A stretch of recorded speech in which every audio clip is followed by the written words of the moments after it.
নমস্কার। ব্রকোলিকে যদি এইভাবে রান্না করা যায় তাহলে খেতে কিন্তু খুবই সুন্দর এবং সুস্বাদু লাগে।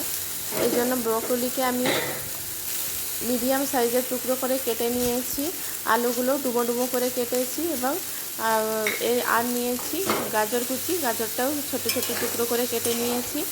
সব কটা উপকরণকে আমি ভালোভাবে তেলে কষিয়ে নিচ্ছি।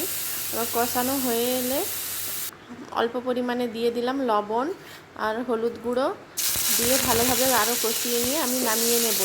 আবার কড়াইতে তেল গরম করে এর মধ্যে দিয়ে দিলাম পেঁয়াজ আর কাঁচা লঙ্কার বাটা।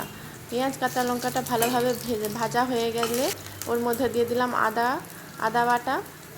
আদা বাটাটা একটু ভাজা ভাজা হয়ে গেলে তখন দিয়ে দিলাম লবণ, হলুদ গুঁড়ো এবং পরিমাণ মতো চিনি দিয়ে ভালোভাবে কষিয়ে নিয়ে আমি দিয়ে দিলাম মিডিয়াম সাইজের একটা টমেটো, কুচি করা টমেটোটা দিয়ে ভালোভাবে নেড়ে চেড়ে নিয়ে দিয়ে দিচ্ছি আর জিরে বাটা এবং পোস্ত বাটা।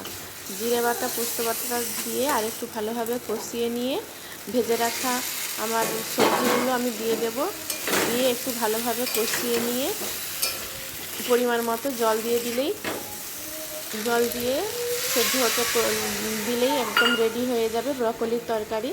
তাই আমি পরিমাণ মতো জল দিয়ে এটা ঢাকা দিয়ে হতে দেব 10 মিনিট মতো।